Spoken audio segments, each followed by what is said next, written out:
Hello and welcome to Bharat की बात आपके साथ। और मैं हूं आपका दोस्त अजीत सिंह, एक मैनेजमेंट एक्सपर्ट।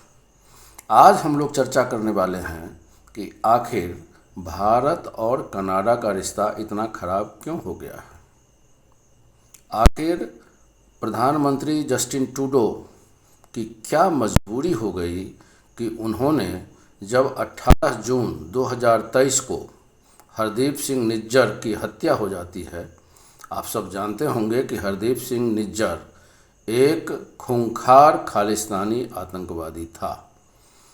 18 जून 2023 को उसकी हत्या हो जाती है और उस हत्या के बाद प्रधानमंत्री कनाडा के जस्टिन ट्रूडो का बयान आता है कि इस हत्या में भारतीय एजेंसियों का हाथ है।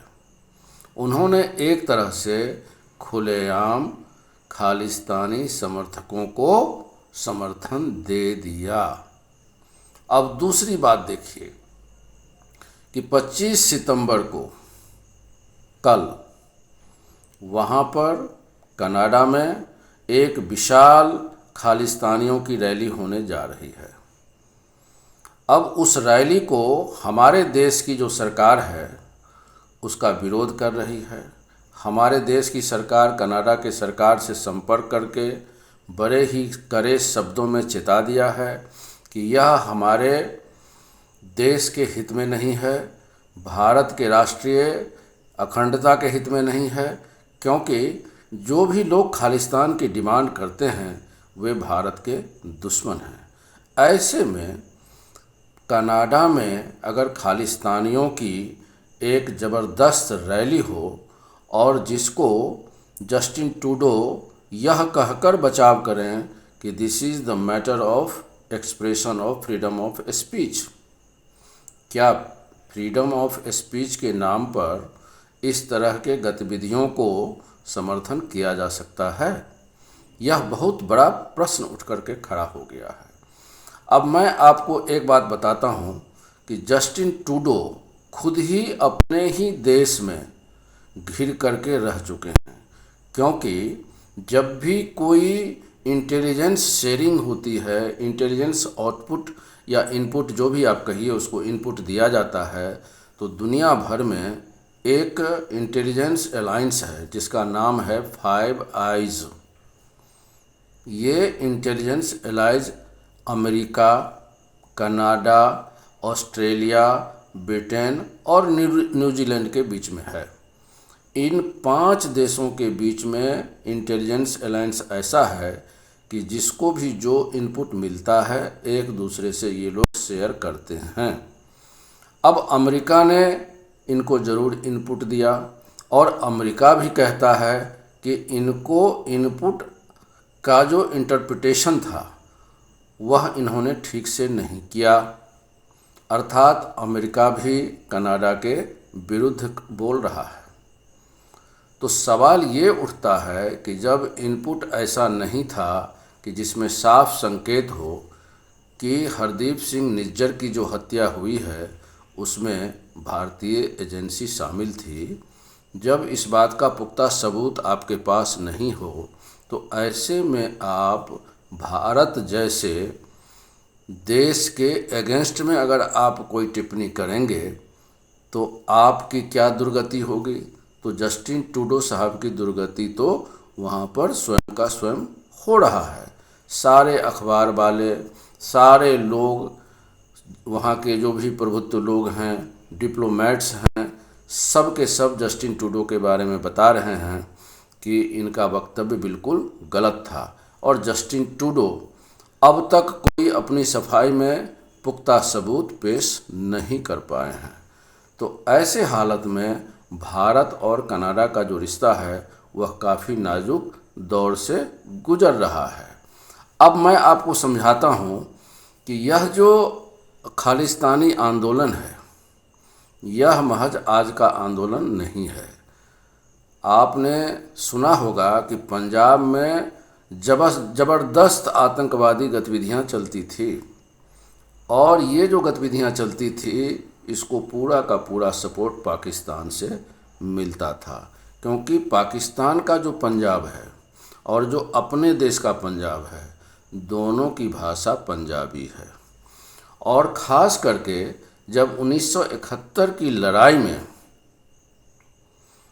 पाकिस्तान बुरी तरह पराजित हुआ, श्रीमती इंदिरा गांधी उस समय हमारे देश की प्रधानमंत्री थीं और बांग्लादेश जैसे एक स्वतंत्र देश का निर्माण हुआ, तो पाकिस्तान के जो उस वक़्त के जो प्राइम मिनिस्टर थे जुल्फ़िकार अली भुट्टो, उन्होंने एक स्टेटमेंट दिया था कि we will bleed India with 1000 wounds, हम भारत को इतना जख्म देंगे।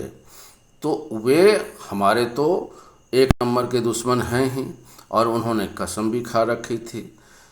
तो ज़ियाउल हक साहब का प्रवेश हो जाता है, जुल्फ़िकार अली भुट्टो को फांसी दे दी जाती है और ज़ियाउल हक, जनरल ज़ियाउल हक, वो बन जाते हैं डिक्टेटर, यानी पाकिस्तान के तानाशाही प्रेसिडेंट।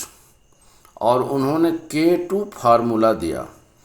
K2 का मतलब हुआ कि एक तो हुआ कश्मीर और दूसरा के हुआ खालिस्तान, और यहीं से शुरुआत होती है खालिस्तानियों का जो यह आतंकवाद गतिविधियां हो रही है। कश्मीर में ऑलरेडी क्रॉस बॉर्डर टेररिज्म चल रही है, आपको और हमको सबको पता है। उनका जो पाकिस्तान ऑक्युपाइड कश्मीर है उसको हम लोग कहते हैं कि ये हमारा है, क्योंकि 1994 में ही भारत का संसद जो है रिजोल्यूशन पास कर दिया था कि POK is part and parcel of Indian territory. अब इससे वे लोग और बौखला गए हैं, और आज की तारीख में POK के जो लोग हैं वे प्रधानमंत्री मोदी से मांग कर रहे हैं कि हम भारत में मिलना चाह रहे हैं। तो ऐसी हालत में आखिर अब देखिए कि यहाँ कौन सा त्रिकोण बनता है। एक तो कनाडा, तो कनाडा के जो प्रधानमंत्री जस्टिन ट्रूडो हैं, क्या वे वास्तव में खालिस्तानियों के समर्थक हैं? This is number 1 question. Number 2, क्या पूरे सिख समुदाय खालिस्तान चाहते हैं? This is number 2। And number 3, आखिर उसकी कनाडा के PM की मजबूरी क्या है कि he is supporting at the cost of the relation between the two countries, that is India and Canada. And the most important thing is कि why not to look at towards Pakistan, क्योंकि पाकिस्तान को एक मौका मिल गया है कि हमारे देश को वह कमज़ोर करता रहे, हमारे देश पर वह चोट पर चोट लगाता रहे। तो कुल मिलाकर के अगर आप इसको एनालिसिस करेंगे तो वहाँ जो भी ड्रग ट्रैफिकिंग हो रही है, मनी लॉन्ड्रिंग हो रही है, लोगों को बरगलाया जा रहा है, ये सब अपनी जगह पर है। लेकिन जस्टिन ट्रूडो की मजबूरी राजनैतिक मजबूरी है। जैसे हमारे देश के नेता भारत और पाकिस्तान कैसे बनाए, नफ़रत के नाम पर बनवा दिए, क्योंकि उनको प्रधानमंत्री बनना था। तो एक इधर प्रधानमंत्री बन गए, एक उधर प्रधानमंत्री बन गए। तो ये जो सत्ता की मजबूरी होती है ना, ये जो पॉलिटिकल मजबूरी होती है ना, ये वोटिंग की जो मजबूरी होती है ना, यह राजनेताओं को भ्रष्ट कर ही देता है। कनाडा के पॉपुलेशन में देखिए 3.82 करोड़ कनाडा में टोटल पॉपुलेशन है, जिसमें केवल और केवल पंजाब के सरदारों की पॉपुलेशन 7.70 है। अर्थात यह जो है कनाडा के पूरे पॉपुलेशन का 2.6% है। और तो और जस्टिन ट्रूडो की सरकार में 16 सांसद सरदार जी हैं और 4 उसमें मंत्री भी हैं। तो कुल मिलाकर वोट सिंपैथी के कारण जस्टिन ट्रूडो ने तो पत्ता खेल दिया, लेकिन जस्टिन ट्रूडो को यह पता नहीं थी कि इस पत्ता के चलते उसका खेल बिगड़ जाएगा। भारत और कनाडा का रिश्ता वाकई बहुत ख़राब हो चुका है और इसमें पाकिस्तान आग में घी डालने का काम कर रहा है। अब देखिए कि जो पाकिस्तान को पता है कि POK पर भारत की आक्रमण कभी भी हो सकती है। तो पाकिस्तान किसी न किसी सूरत में भारत को एनकाउंटर करने की कोशिश कर रहा है। जो रिजोल्यूशन 1994 में पास हुई थी, तो पीओ के लिए 24 एमएलए की सीट रिजर्व रखी गई थी। जम्मू एंड कश्मीर में 111 सीटें हैं एमएलए का, जिसमें 111 में 24 सीटें ऐसी हैं जहां पर इलेक्शन नहीं होती है।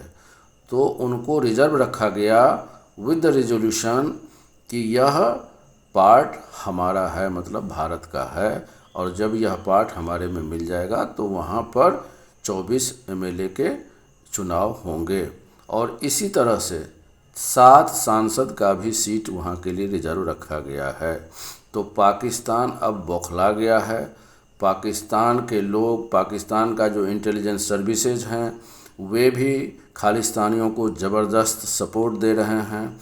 भारत सरकार भी कठोर कार्रवाई कर रही है।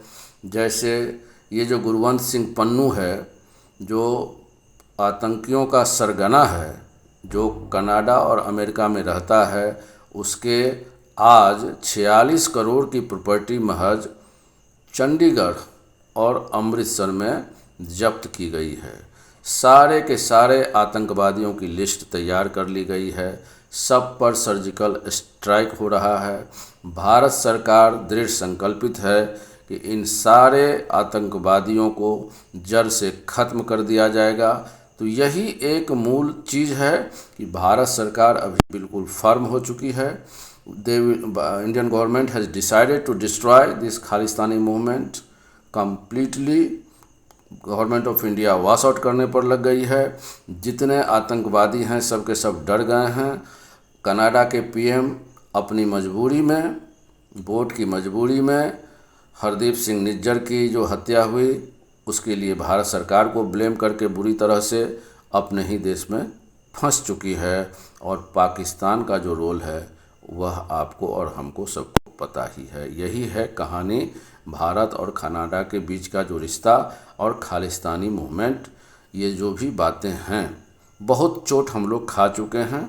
सारे चोट पाकिस्तान का दिया हुआ है।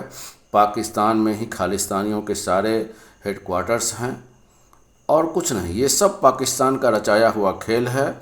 और सरदार जो बच्चे हैं हमारे, जो इनोसेंट हैं, उन सबको ड्रग ट्रैफिकिंग, मनी लॉन्ड्रिंग और बहुत सारे नाजायज़ धंधों में फंसाकर इन लोगों को बरगला करके जानबूझ करके ये लोग अपनी कमाई का जरिया बना लिए हैं।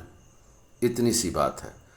आप में से जो भी भाई हमारे चैनल को सब्सक्राइब नहीं किए हैं, वे ज़रूर सब्सक्राइब कर लें ताकि मेरा वीडियो आप तक नियमित आता रहे। आज के लिए इतना ही। फिर हाजिर होंगे एक नए वीडियो के साथ। तब तक के लिए हमें इजाज़त दीजिए। अपना ख्याल रखिए। आप सबको नमस्कार, प्रणाम एंड जय हिंद।